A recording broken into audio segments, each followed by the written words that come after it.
Il y a d'autres marches qui sont prévues. Il y a d'autres marches qui sont prévues. Nous sommes déjà dans l'organisation d'une marche prévue pour ce mercredi 11 mars 2020. Et nous profitons de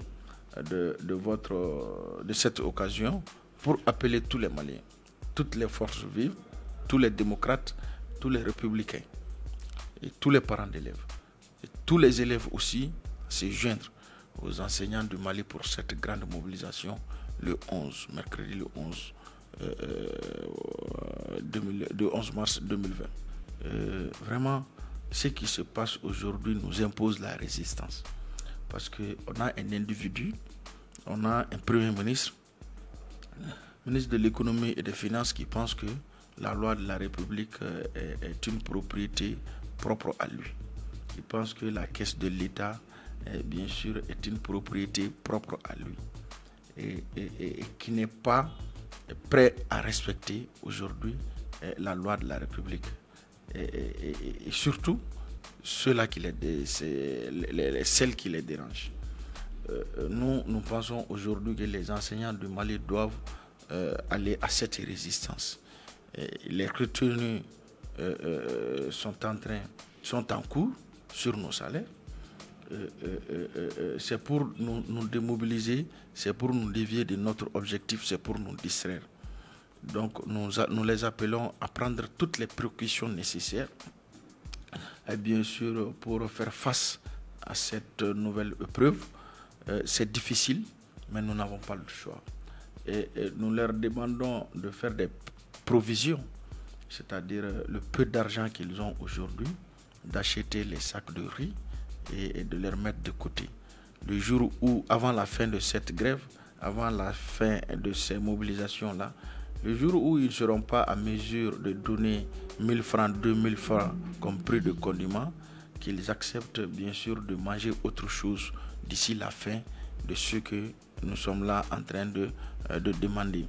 Et si nous obtenons l'application de l'article 39, nous allons manger ce que nous voulons. Mais bien sûr, nous avons l'obligation aujourd'hui de gagner cette bataille-là.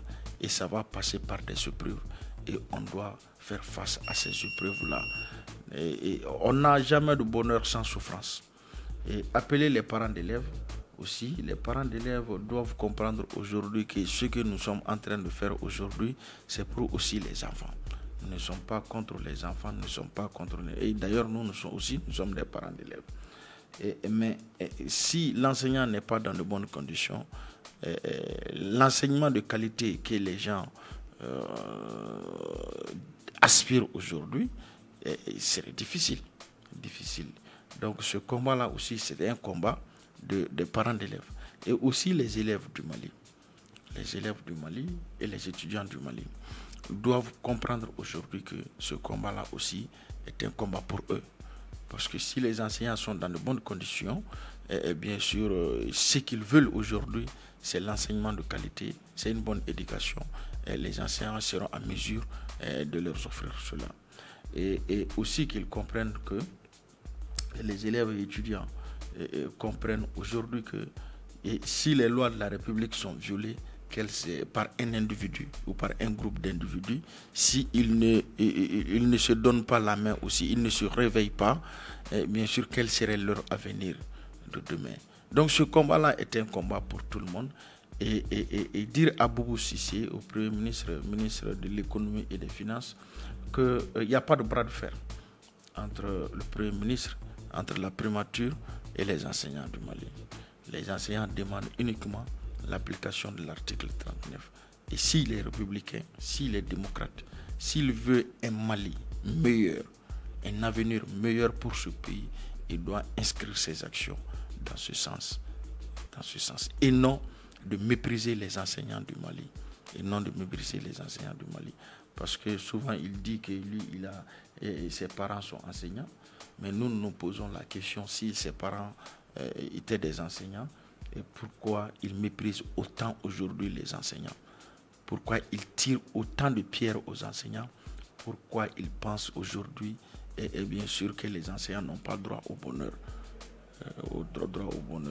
Je pense que si ses parents étaient des enseignants, il doit respecter ce corps-là et non de les mépriser.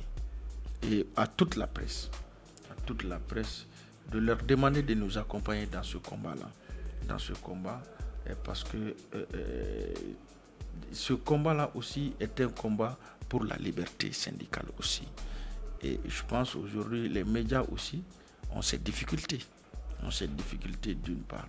Donc, si toutefois les médias n'accompagnent pas les combats pour la légalité, pour le respect des textes, et bien sûr, ça serait compliqué.